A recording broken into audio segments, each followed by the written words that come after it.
Welcome to Democracy Now!, democracynow.org, The War and Peace Report. I'm Amy Goodman. The pharmaceutical company Merck has asked drug regulators in the United States and Europe to authorize the first antiviral pill to treat COVID-19 patients at home. Public health officials hope approval of the drug, molnupiravir, could help reduce the strain on hospitals. In other pandemic news, the official COVID death toll in Brazil's topped 600,000, the second highest official total in the world, behind the United States, where over 713,000 people have died. More than 130 countries, including every G20 nation, have agreed to a global deal to ensure large corporations pay a global minimum tax rate of 15%. The Organization for Economic Cooperation and Development, OECD, described the agreement as a, quote, landmark deal. French Economy Minister Bruno Le Maire spoke on Friday. Cet accord ouvre la voie à une véritable révolution fiscale. The deal opens the path to a true fiscal revolution for the 21st century.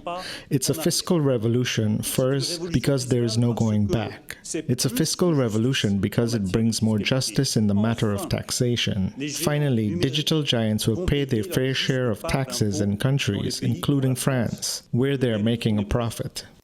Critics of the global tax deal say a 15% tax rate's too low. Susana Ruiz of Oxfam said, quote, this deal is a shameful and dangerous capitulation to the low-tax model of nations like Ireland. It's a mockery of fairness that robs pandemic-ravaged developing countries of badly needed revenue for hospitals and teachers and better jobs, she said.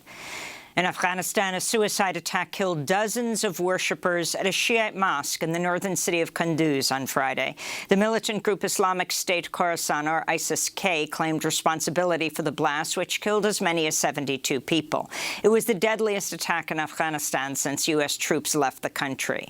Meanwhile, the Taliban and the United States held talks in Doha over the weekend. According to the Taliban, the U.S. has agreed to provide humanitarian aid to Afghanistan, where the United Nations estimates 1 million children are at risk of starvation. Iraqis headed to the polls Sunday for just the fifth parliamentary election since the U.S. overthrow of Saddam Hussein in 2003. Turnout was just 41%, with many Iraqis refusing to vote. This is Hussein Sabah, a 20-year Iraqi from Basra. I did not vote, to be honest. It is not worth it. There's nothing that would benefit me or others. I see youth that have degrees and no jobs. Before the elections, they all came to them. After the elections, who knows? In Lebanon, electricity has been partially restored after a 24-hour nationwide blackout following the collapse of the state-run electrical grid Saturday. Lebanon's two largest power plants run out of fuel. This comes as Lebanon's facing a growing economic and political crisis. Mohammed Rizik is a restaurant owner in Beirut. Electricity used to be available for 2 hours, 1 hour during the daytime and 2 hours at night. Now there is nothing. Our costs doubled. Gas and fuel prices went up. This is not normal. We are destroyed. Tension remains high between China and Taiwan. On Saturday, Chinese President Xi Jinping called for Taiwan to be peacefully reunited with mainland China. National reunification by peaceful means best serves the interests of the Chinese nation as a whole, which includes our compatriots in Taiwan. We will maintain our basic policies of peaceful reunification and one country, two systems, uphold the one China principle and the 1992 consensus, and we will work to promote the peaceful development of cross-strait relations. Taiwan's President Tsai Ing-wen responded on Sunday, saying Taiwan would not bow to pressure from China. We will not act rashly, but there should be absolutely no illusions that the Taiwanese people will bow to pressure. We will continue to bolster our national defense and demonstrate our determination to defend ourselves in order to ensure that nobody can force Taiwan to take the path China has laid out for us. In Libya, at least 6 refugees were shot dead Friday by guards at an overcrowded prison camp. In recent weeks, armed forces in western Libya have detained over 5,100 refugees, including hundreds of children, as part of a sweeping crackdown. On Sunday, hundreds of refugees gathered outside a United Nations facility in Tripoli trying to escape from Libya. Fatima is a refugee from Sudan. I want to leave Libya. I want to evacuate us from Libya. This is what I want. We are tired. We have no food and no shelter. They attacked us with bullets. They took us to jail with no food or drink. We left prison and came here. Even the children have nothing to eat. As many as 70,000 people marched in the Belgium capital of Brussels Sunday, demanding world leaders do more to combat the climate emergency. The protest comes just weeks before a major UN climate summit begins in Glasgow, Scotland. Meanwhile, here in the United States, the New York Times is reporting Democratic Senator Kyrsten Sinema of Arizona wants to cut at least $100 billion in climate funds from the bills at the center of President Biden's economic agenda.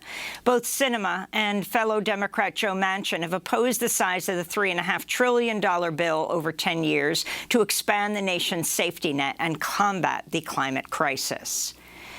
Texas's near-total ban on abortion is back in effect after a federal appeals court ruling Friday. The court said the state could temporarily resume its ban on most abortions, reversing a decision by a federal judge just 2 days earlier.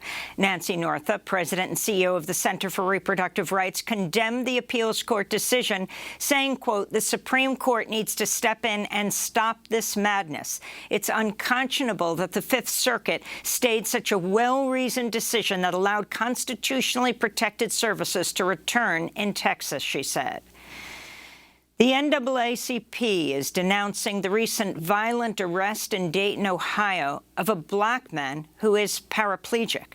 Newly released police body cam video shows officers dragged Clifford Owensby out of his car and yanked him by his hair after a traffic stop. Officers ignored repeated pleas from Owensby, saying he was paraplegic. A warning to our audience: this video includes disturbing images of police violence. Y'all hurt me, bro. What y'all doing, bro? You're making this one. I'm a paraplegic, bro. I'm trying to tell you that I got help getting in the car. Y'all can hurt me. They can hurt me. Damn, bro. I'm a paraplegic. You have to go. Somebody help! Something right here. Somebody help! The Justice Department has announced it will not file federal charges against the white police officer in Kenosha, Wisconsin, who fired 7 shots at point-blank range into the back of Jacob Blake last year. The shooting left the 29-year-old African-American father partially paralyzed. The officer, Rustin Chesky, shot Blake as he leaned into his car. 3 of Blake's young sons witnessed the shooting from inside the car. The boys were 3, 5, and 8 years old at the time. The Justice Department said there was insufficient evidence that the officers willfully used excessive force. To see our interview with Jacob Blake's father, visit democracynow.org. More than 220 immigrant and human rights groups are urging the Biden administration to immediately halt all efforts to expand immigration detention and terminate contracts with private prisons to hold immigrants. The groups have also denounced plans for 2 facilities in Pennsylvania, the planned reopening of the Moshannon Valley Correctional Center and the planned expansion of an immigration jail in Berks County. In news from Guatemala, 126 people were found locked in an abandoned shipping container over the weekend. They were freed after local residents heard screaming and shouting from inside. The majority of the people locked inside were Haitian asylum seekers who were hoping to make it to the U.S. border. The congressional committee investigating the January 6th insurrection at the Capitol is threatening to file criminal charges against former Trump advisor Steve Bannon for refusing to comply with a subpoena. Bannon defended his decision, citing Trump's directive to former aides not to cooperate with the probe. Meanwhile, President Biden's rejected Trump's request to withhold White House records related to the insurrection from the House committee. And Pakistani nuclear scientist Aku Khan has died at the age of 85. Khan helped Pakistan build its nuclear arsenal. He later confessed to smuggling nuclear weapons blueprints to other countries, including Iran, North Korea, and Libya, in one of the world's largest nuclear proliferation scandals. And those are some of the headlines. This is Democracy Now!, democracynow.org, The War and Peace Report. I'm Amy Goodman.